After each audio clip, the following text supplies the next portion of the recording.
Hello friends, स्वागत है आपका अपना चैनल विकेश सर में। दोस्तों आज आप लोग के बीच लेकर आए हैं मोशन के मतलब हिंदी में होता है गति का पूरा आज एक्सप्लेनेशन देने वाले हैं। मोशन के बारे में पूरा ऑल डिस्कशन करेंगे हम लोग, जो कि कोई भी क्वेश्चन कंफ्यूजन में ना रह जाएगा आप लोगों को। तो आइए पहले हम लोग मोशन का परिवार से मुलाकात कर लेते हैं। टोटल फैमिली का मेंबर जितना है उससे हम लोग मुलाकात कर लेते हैं। उसके बाद मोशन के भाई से भी मुलाकात कराने वाले हैं आप लोग को। तो देखिए मोशन का पूरा ये मोस्ट इंपॉर्टेंट टॉपिक है, जो उसका पूरा परिवार है। बिना इसके कोई मोशन नहीं बन पाएगा, बिना मोशन का ये सब टॉपिक नहीं बन पाएगा। ये सारा एक दूसरा से जुड़ा हुआ रिलेशन में है। तो इस सारा रिलेशन को आप लोग समझ जाइएगा तो पूरा आप लोग का मोशन क्लियर हो गया, समझ जाइए। तो देखिए आइए इसमें हम लोग पहले जानते हैं मोशन है क्या।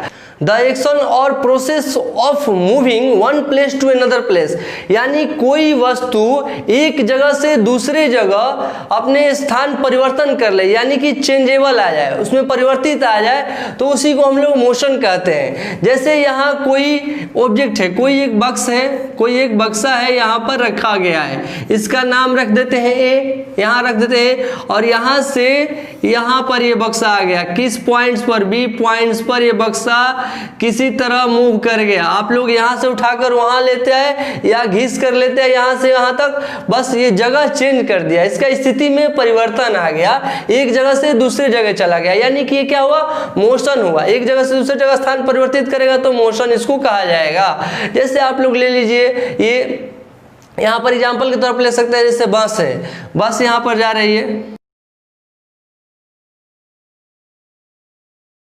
जैसे ये बस जा रही है तो क्या ये भी अपना एक मोशन में जा रही है, ये भी बस है मोशन में। और समझ लीजिए कि इस बस में कुछ यात्री बैठे हुए हैं, इस बस में कुछ यात्री बैठे हुए, और एक रोड के किनारा बगल में बाहर भी यात्री खड़ा हुआ है। तो जो अंदर एक दूसरे के जो लोग बैठकर अपने आपस में लोग एक दूसरे को देख रहे हैं, वो क्या है, वो रेस्ट में, वो सब एक दूसरे के रेस्ट में। बस ओनली वन बस आगे की तरफ बढ़ती जा रही है, बस मोशन में है, लेकिन वो लोग क्या है, जो अंदर बैठे हुए लोग रेस्ट में है, जो कोई भी उसको दूरी डिस्टेंस नहीं तय कर रहे हैं, कोई एक दूसरे से एक जगह से दूसरे जगह स्थान परिवर्तित नहीं कर रहे हैं, यानी कि वो लोग क्या है, रेस्ट में है। तो और ये बस जो है मोशन में, और बस जो जा रही है तो वो लोग जो अंदर बैठे हैं वो लोग बाहर के यात्री को देख रहे हैं, तो यानी कि बाहर के यात्री उनको मोशन में दिख रहे हैं, इस तरह पीछे की तरफ जा रहे हैं। उनको बाहर के यात्री जो खड़ा है साइड में रोड के किनारे, उनको दिख रहा है कि वो पीछे की तरफ जा रहे हैं, यानी कि क्या है, वो मोशन में बाहर जो खड़ा है। या बाहर जो झुक कर अगर देखेंगे तो रोड भी दिखेगा कि पीछे की तरफ जा रहा है। रोड जो है बस आगे की तरफ जा रही है, रोड पीछे की तरफ जा रहा है, तो रोड भी दिखेगा उनको कि मोशन में, रोड भी मोशन में दिखेगा।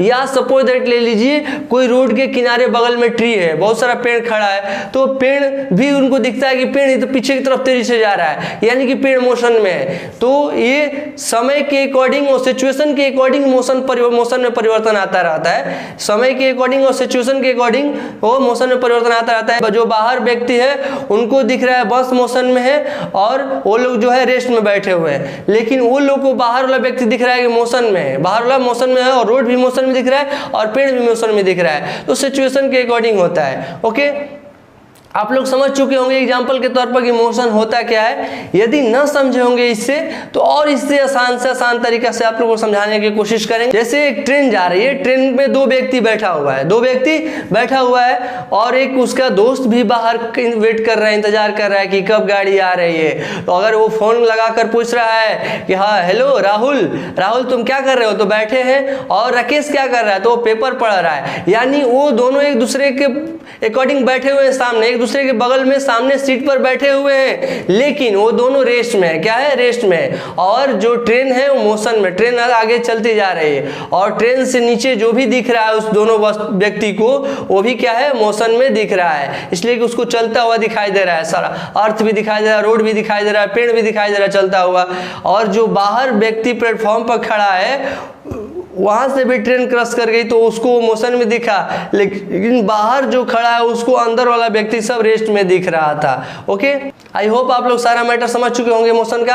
अब आइए हम लोग मोशन के परिवार से मुलाकात करते हैं। देखिए ये हो गया दूरी, यानी कि इंग्लिश में इसको डिस्टेंस बोला जाता है, और ये विस्थापन हो गया जो कि डिस्प्लेसमेंट इंग्लिश में बोला जाता है। ये दोनों ये मोशन का ही फैमिली मेंबर है, लेकिन ये दोनों एक दूसरा का जुड़वा भाई है। क्या है, जुड़वा भाई है, ये एक दूसरे का जुड़ा हुआ भाई है। अब सोचिएगा कि सर ये दोनों को एक दूसरा जुड़ा हुआ भाई कैसे आप रिलेशन कर दिए।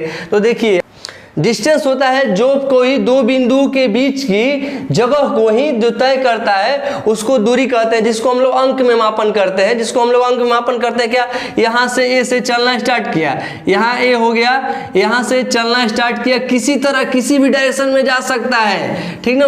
यहाँ तक आ गया, कहाँ तक आया, बी तक, बी तक डिस्टेंस तय किया। ये कितना डिस्टेंस तय किया, तो suppose that tell you 10 kilometre, कितना है 10 किलोमीटर डिस्टेंस तय किया।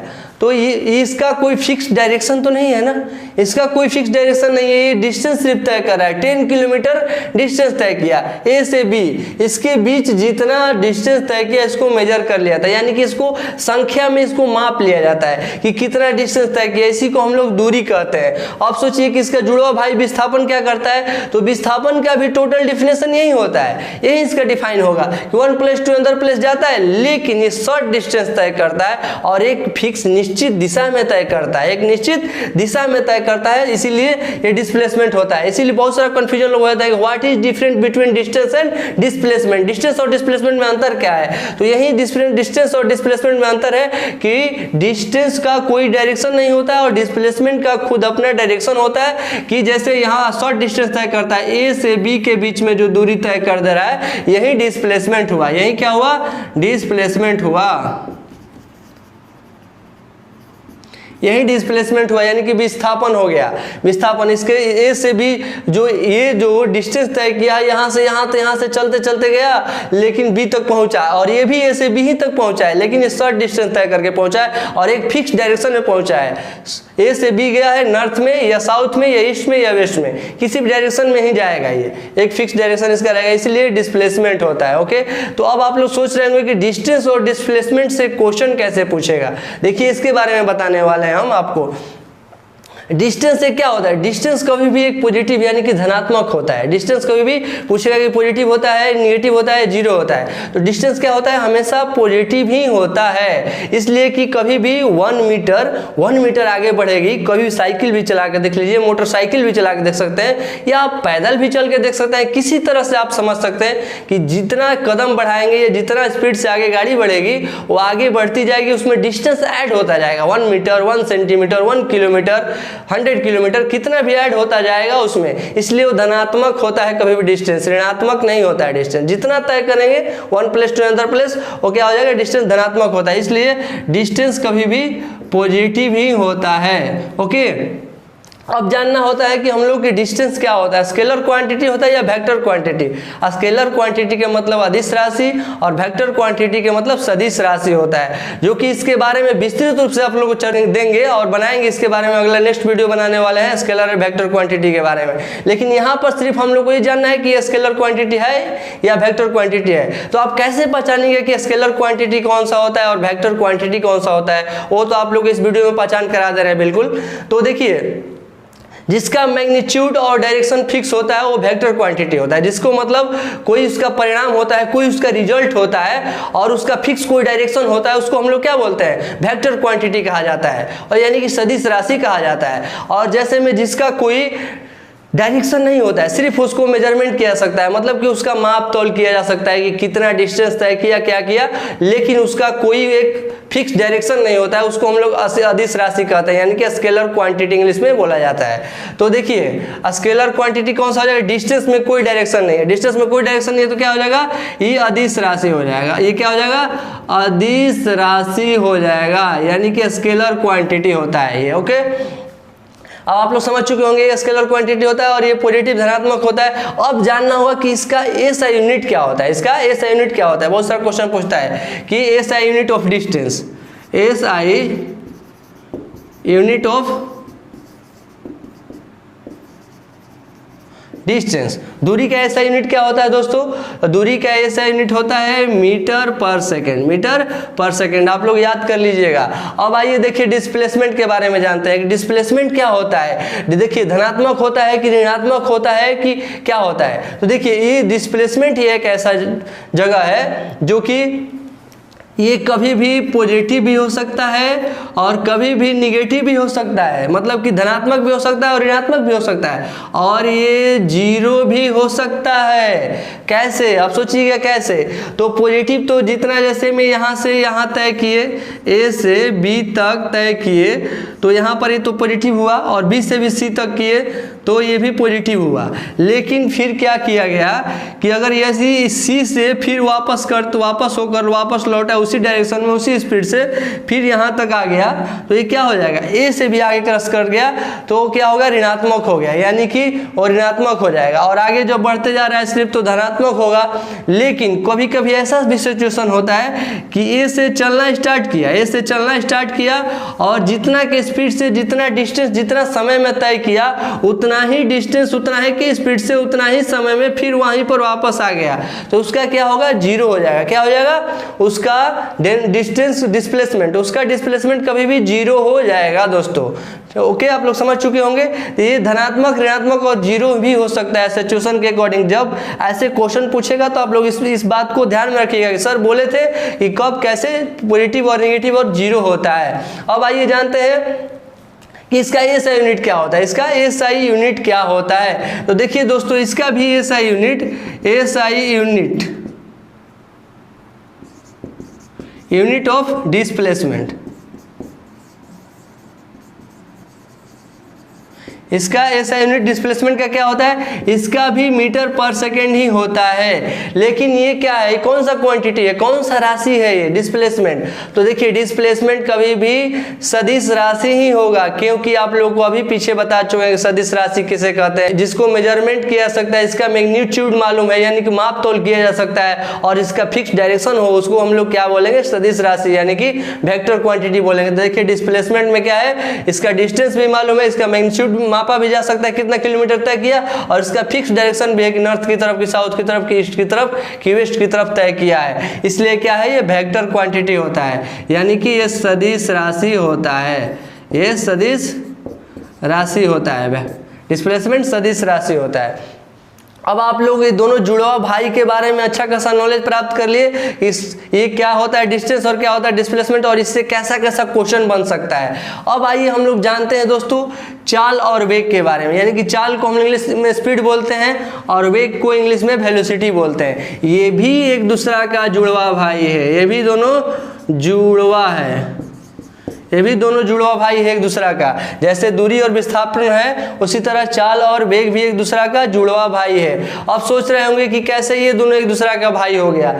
तो देखिए दोस्तों, ये चाल कभी भी स्पीड क्या होता है, कभी भी प्रति सेकंड में जो दूरी तय करता है, एक one place to another place, एक जगह से दूसरी जगह दो बिंदुओं के बीच के दूरी जो तय करता है प्रति सेकंड में, उसको ही हम लोग चाल कहते हैं, उसी को हम लोग स्पीड कहते हैं। लेकिन इसका कोई फिक्स डायरेक्शन नहीं होता है, यही दोनों में डिफरेंट है। What is different between speed and velocity. इसमें बहुत सारे लोग कंफ्यूजन रहते हैं कि स्पीड एक ही है, स्पीड का मतलब वही होता है, वेलोसिटी का मतलब भी वही होता है। ये कैसे, दोनों में अंतर क्या है, दोनों में डिफरेंट क्या है। दोनों में डिफरेंट यही है दोस्तों कि इसमें कोई डायरेक्शन नहीं होता है, इसमें अपना डायरेक्शन होता है। जैसे तो यदि कोई वस्तु दो बिंदुओं के बीच की दूरी जो तय कर रहा है वो क्या कर रहा है, प्रति सेकंड में, एक सेकंड में कर रहा है, लेकिन इसका भी डिफिनेशन वही होता है कि कोई वस्तु दो बिंदुओं के बीच की दूरी जो प्रति सेकंड में तय कर रहा है, लेकिन एक निश्चित दिशा में कर रहा है, एक निश्चित दिशा में फिक्स डायरेक्शन में कर रहा है, इसीलिए क्या होता है, ये वेग होता है और ये चाल होता है। तो ये समझ जाइए कि ये आप लोग को ये अदिश राशि हो गया, ये क्या हो जाएगा,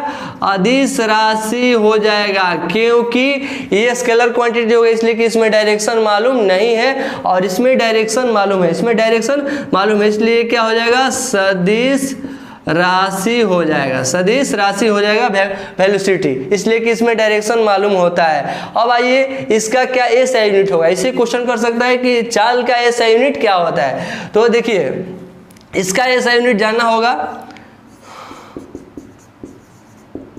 इसका एसआई यूनिट कैसे जानिएगा, तो स्पीड इक्वल टू होता क्या है, तो स्पीड इक्वल टू, फार्मूला पहले हम लोग जान ले, speed equal to distance by time, यानी कि दूरी बटा में समय, दूरी बटा में समय होता है, दूरी बटा में समय होता है। तो देखिए डिस्टेंस का सबसे शॉर्ट यूनिट क्या होता है, सब शॉर्ट यूनिट क्या होता है, तो मीटर होता है। क्या होता है, मीटर होता है। और नीचे टाइम का सबसे शॉर्ट यूनिट क्या होता है, सेकंड होता है, एस होता है सेकंड। दोनों लिख दिए। अब देखिए सेकंड का पावर कुछ भी नहीं है तो 1 है, सेकंड का कुछ भी पावर नहीं है तो क्या है, 1 है दोस्तों। यदि 1 ऊपर जाएगा तो -1 हो जाएगा। मीटर पर सेकंड, इसको बोला जाता है मीटर पर सेकंड, या इसी को ऐसे भी लिख सकते हैं आप, मीटर पर सेकंड, ठीक है। इस तरह भी लिख सकते हैं मीटर पर सेकंड, या मीटर s के पावर -1 को बोलते हैं मीटर पर सेकंड। मीटर पर सेकंड इसका SI यूनिट होता है। ओके, अब देखिए इसका वेलोसिटी का क्या होता है, तो वेलोसिटी का भी SI यूनिट यही होता है, मीटर पर सेकंड। ओके, तो आप लोग ध्यान रखिएगा कि दोनों का SI यूनिट इक्वल होता है, लेकिन इसका फार्मूला अलग होता है। और क्या, और इसका ये जो क्वांटिटी है, राशि, ये दोनों एक दूसरा से डिफरेंट होता है। स्पीड में कोई डायरेक्शन नहीं होता इसलिए अदिश राशि है, इसमें डायरेक्शन होता है इसलिए सदिश राशि है। माप तौल तो दोनों को किया जा सकता है। अब आइए हम लोग जानते हैं कि त्वरण किसे कहते हैं। त्वरण यानी कि एक्सीलरेशन किसे कहते हैं। तो त्वरण हो किसी भी चाल के दर में परिवर्तन होता रहता है, किसी भी चाल का समय के साथ दर में परिवर्तन होता रहता है, उसी को हम लोग त्वरण कहते हैं, यानी कि एक्सीलरेशन कहते हैं। तो चाल का दर में कैसे परिवर्तन होता रहता है, समय के अकॉर्डिंग। जैसे में यहाँ से कोई गाड़ी ट्रेवल कर रही है, जैसे आइए बस कब से रुकी हुई है, आइए हम लोग बस को भी चलाते हैं यहाँ पर। जैसे बस ये है, बस क्या है, वो यहाँ से डिस्टेंस तय की, ए बिंदु से डिस्टेंस स्टार्ट की, चलना स्टार्ट की, इसका बस स्टैंड यहीं पर है, सपोज एट ए ले लीजिए, इसका नाम है, और यहाँ से चलना स्टार्ट की। अब ये क्या की, बी तक पहुँच गई, और ये बी बस स्टैंड तक पहुँच गई, और वहाँ पर ये कितना किलोमीटर तय की, 10 किलोमीटर तय की 1 आवर में। कितना आवर में, 1 आवर में, 10 किलोमीटर पर आवर, स्पीड भी हो गया, 1 आवर में तय की। और यहाँ से फिर अब ये चली, तो फिर बी से सी बस स्टॉप तक पहुँची, बी से सी बस स्टॉप तक पहुंची, लेकिन यहाँ पर इतना इसका बीच जो डिस्टेंस तय की, ये भी डिस्टेंस तो 10 किलोमीटर ही था। डिस्टेंस तो यहाँ से यहाँ तक भी 10 किलोमीटर ही था, लेकिन ये जो स्पीड इसका था 5 किलोमीटर पर आवर, 1 आवर में 5 किलोमीटर ही चल पाई, यानी कि यहाँ से यहाँ जाने में 2 आवर्स लग गया, 2 घंटा लग गया जाने में, बी से सी तक जाने में वक्त। तो इसमें क्या हो रहा है, टाइम के साथ इसका जो दर है चलने का, इसमें परिवर्तन होते जा रहा है, इसीलिए इसको क्या बोलते हैं, इस सिचुएशन को क्या बोलते हैं, एक्सीलरेशन बोलते हैं, यानी कि त्वरण बोला जाता है। ओके, आप लोग समझ चुके होंगे कि एक्सीलरेशन किसे कहते हैं। अब देखिए हम लोग ये एक्सीलरेशन का SI यूनिट जानते हैं। एक्सीलरेशन का SI यूनिट क्या होता है, SI यूनिट ऑफ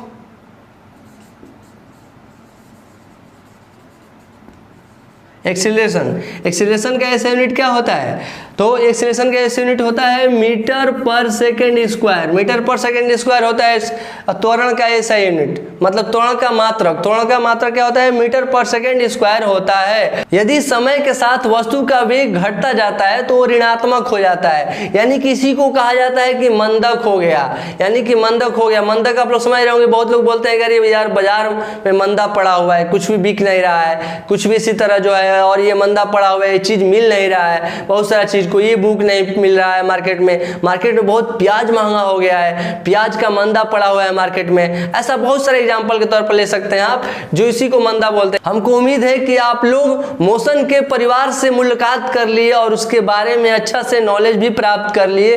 अब आइए आप लोग को मोशन के भाई लोग से मिलवाने जा रहे हैं। अब आप मोशन के भाई से मुलाकात करेंगे। अभी तो आप सिर्फ मोशन के पूरा फैमिली से मुलाकात किए, और जो एक दूसरा का इसमें भाई था उससे मुलाकात किए।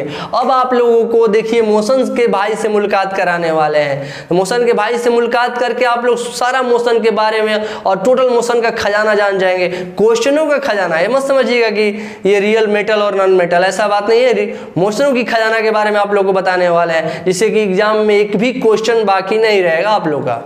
हाँ दोस्तों, आप लोग समझ चुके हैं मोशन का पूरा परिवार के बारे में आप लोग जानकारी प्राप्त कर लिए कि मोशन का काम क्या है, और मोशन के जो ऑल फैमिली है उनका काम क्या है, और किस किस से कैसा कैसा रिलेशन है, आप लोग समझ चुके हैं। अब आइए आप लोग को पहचान कराने वाले हैं मोशन के भाइयों से। ये मोशन का 6 भाई है, जो कि मोस्ट इंपॉर्टेंट ये टॉपिक है मोशन से। ये 6 भाइयों से मुलाकात कर लीजिएगा तो समझिए कि मोशन का कोई भी क्वेश्चन नहीं बचेगा एग्जाम में। ये मेरा दावा है, आपसे हम कह रहे हैं कि आपका ये समझ लेने के बाद कोई भी ऐसा टॉपिक नहीं होगा, कोई भी ऐसा क्वेश्चन नहीं होगा जो एग्जाम में आपसे मिस होगा, ये मेरा दावा है।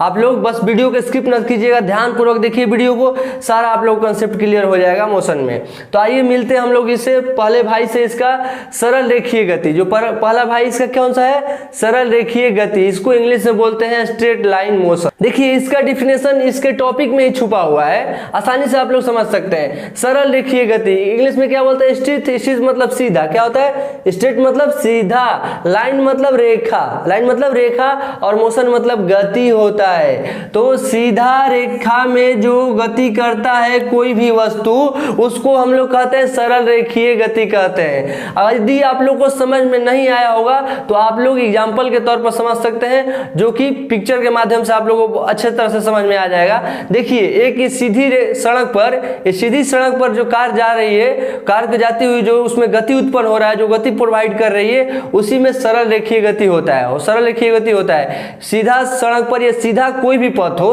रेलवे पथ हो, सड़क का पथ हो, या कैसा भी सीधा पथ हो, उस पर कोई सीधी रेखा में गमन कर रही है कोई भी वस्तु, उसको हम लोग सरल रेखीय गति कहते हैं। ठीक है, आप लोग समझ चुके हैं इसको। देखिए अब आइए हम लोग सेकंड भाई से मुलाकात करने जा रहे हैं, इसका सेकंड ब्रदर से।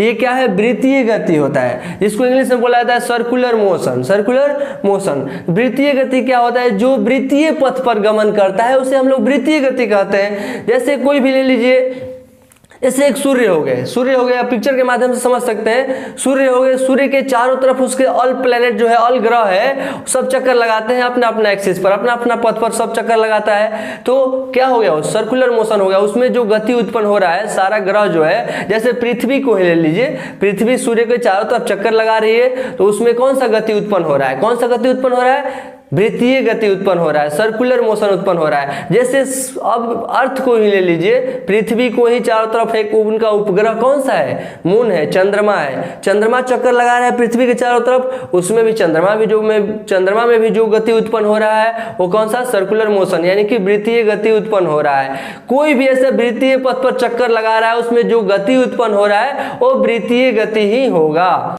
आप लोग समझ चुके होंगे। यदि नहीं समझे होंगे तो एक और पिक्चर के माध्यम से आप लोगों को समझाएंगे हम। देखिए जैसे कोई बैल होता है, बैल कोल्हू देखे, कोल्हू मतलब होता है जो ईख गन्ना का पिसाई होता है, उसमें क्या उसे शुगर यानी कि चीनी और गुड़ निकाला जाता है। तो बैल जो होता है अपने कंधे पर जितना रेडियस हो गया, जितना त्रिज्या में अपने जितना दूरी का रस्सी बांधकर चारों तरफ कोल्हू का घूमता है, कुआं जैसा होता है उसके चारों तरफ घूमता है, तो क्या हो गया? उससे कौन सा गति उत्पन्न हो रहा है? उसमें बैल में कौन सा गति उत्पन्न हो रहा है? वृत्तीय गति उत्पन्न हो रहा है, इसलिए कि उसको चारों तरफ से चक्कर लगा रहा है वो, तो इसमें वृत्तीय गति उत्पन्न होता है। जैसे इससे भी आप लोग नहीं समझ पाए होंगे तो एक और, आप लोग कहीं गांव में गए होंगे, ज्यादा गांव में देखे होंगे, मेला वाला लगता है, मेला में मौत की कुआं लेकर आता है लोग। मौत की कुआं में क्या करता है? लोग मोटरसाइकिल चलाता है, ऊपर से नीचे चला जाता है और नीचे से भी चलाते चलाते ऊपर आ जाता है। वो कौन सा उसमें गति होता है? सर्कुलर मोशन होता है, यानी कि वृत्तीय गति उत्पन्न होता है। लेकिन एक बात ध्यान में रखिएगा, उसको हमेशा इक्वल गति उत्पन्न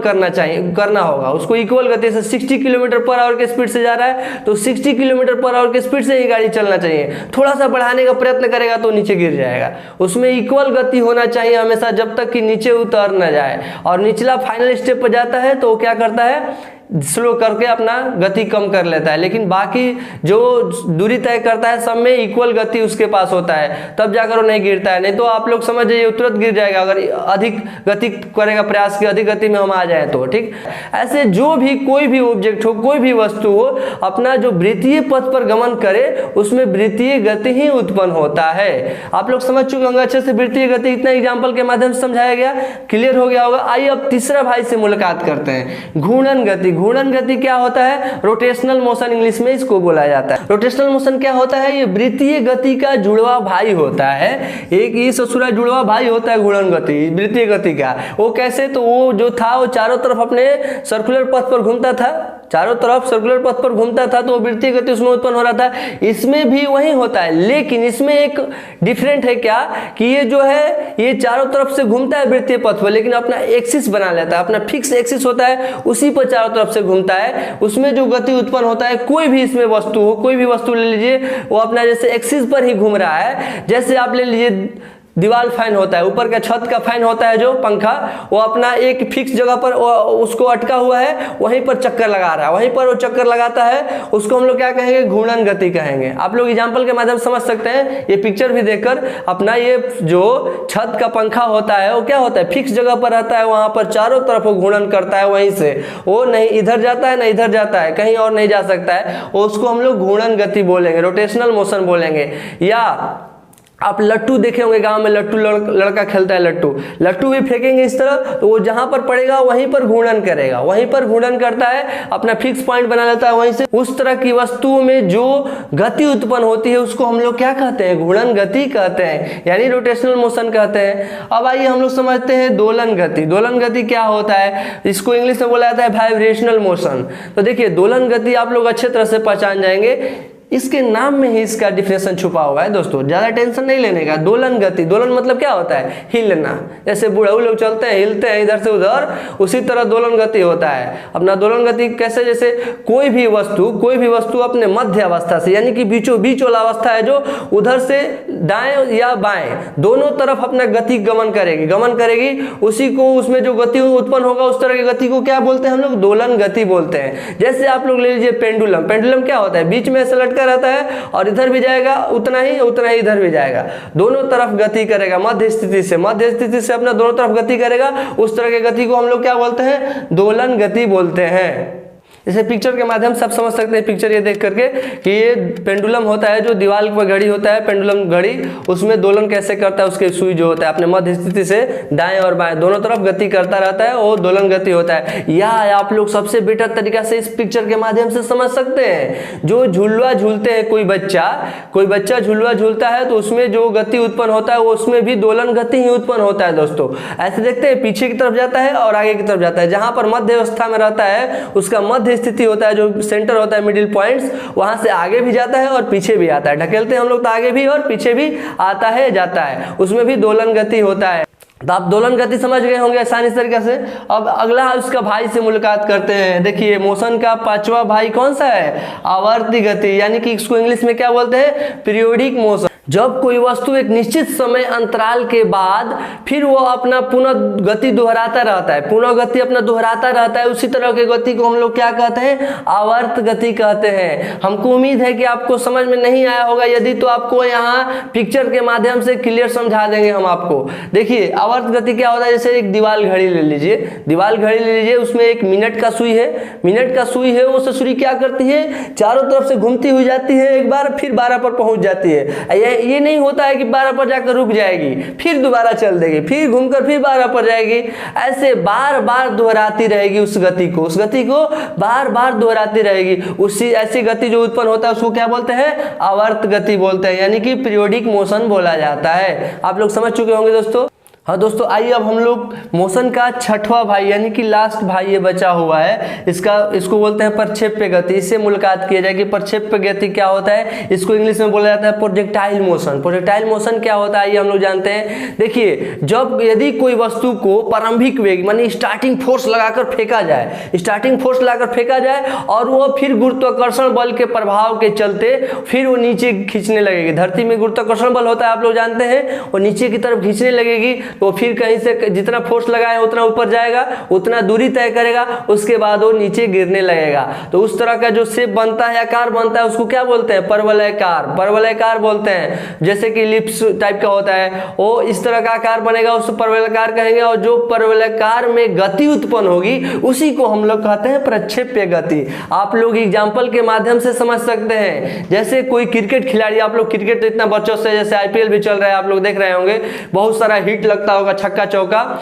या बहुत सारा बॉल फील्डर भी गेंद को फेंकता है, तो जितना फोर्स लगाता है या बैट्समैन जितना फोर्स लगाता है इधर से, उतना दूरी तय करती है गेंद, और उसके बाद फिर वो नीचे गिरने लगती है गेंद। क्यों? क्योंकि गुरुत्वाकर्षण बल होता है, धरती अपने तरफ उसको खींचने लगती है, जितना फोर्स होता है उतना तो तय कर लेती है गेंद, उसके बाद उसको नीचे अपने खींचने लगती है पृथ्वी अपने तरफ। तो उसमें जो गति, उस तरह का शेप जो बनता है उसके बीच, और उसमें जो गति उत्पन्न होता है उसी को हम लोग बोलते हैं प्रक्षेप्य गति, यानी कि प्रोजेक्टाइल मोशन बोला जाता है। आप लोग देखें है ना, इस तरह जंप करते करते ले जाता है, अपने हैंड से उसको फेंकता है इस तरह, तो वो फेंकता है ऊपर इस तरह जाता है, लेकिन फिर वो क्या करता है, वो जो उसका नेट होता है, जाल होता है, उसमें फिर पीकर नीचे आ जाता है, उसमें गेंद नीचे की तरफ गिर जाता है, या उसकी हाइट उसी के ऊंचाई पर फेंकता है और उसी के सीधा मतलब जो वहां पर गोल पड़ा हुआ है, बना हुआ है, वहीं पर वो फेंकता है कि वो में जाकर गिर जाए, तो ऊपर से नीचे उस पर गिरने लगता है ना गेंद, उसमें भी परवलयाकार आकार का बनता है उसमें आकृति, उसको भी हम लोग बोलते हैं, उसमें जो गति उत्पन्न होता है प्रक्षेप्य गति बोलते हैं, यानी कि प्रोजेक्टाइल मोशन। अब देखिए एक और एग्जांपल लेके आप समझ सकते हैं, जैसे फुटबॉलर हो गया, कोई फुटबॉल को गेंद को किक करता है लात से, पैर से, आप लोग इमेज में सारा देख सकते हैं, ये सब फुटबॉल वाला और वॉलीबॉल वाला सब देख सकते हैं, इमेज के माध्यम से आप देखकर समझ सकते हैं। फुटबॉलर हो गया जो कि फुटबॉल से अपने बॉल को किक करता है, तो वो भी कुछ हाइट दूरी तय करता है, क्योंकि उसमें फोर्स लगा होता है, जो फुटबॉलर अपना किक करता है उसमें कुछ फोर्स लगाता है, तो फोर्स लगाया तो जितना दूरी तय करना होगा तय किया, और फिर नीचे गेंद गिरने लगता है। उस इस तरह का जितना भी आकार बनेगा उसको, और उसमें जो गति उत्पन्न होगी, इस तरह की गति को क्या बोलते हैं, प्रक्षेप्य गति बोलते हैं, प्रोजेक्टाइल मोशन बोलते हैं। तो दोस्तों आई होप आपको वीडियो पूरा अच्छा लगा होगा, वीडियो को समझ गए होंगे। यदि वीडियो में कहीं त्रुटि आपको दिख रहा होगा तो आप कमेंट बॉक्स में कमेंट कर सकते हैं, ताकि आपको अगले बार उसका जवाब लेकर अगले वीडियो में आएंगे। तो आप लोग वीडियो को देखिए और पूरा बार बार देखिए यदि नहीं समझ में आ रहा है तो, और बहुत प्रैक्टिस कीजिए और मेहनत कीजिए। अगले वीडियो में मिलते हैं फिर आप लोग से, धन्यवाद।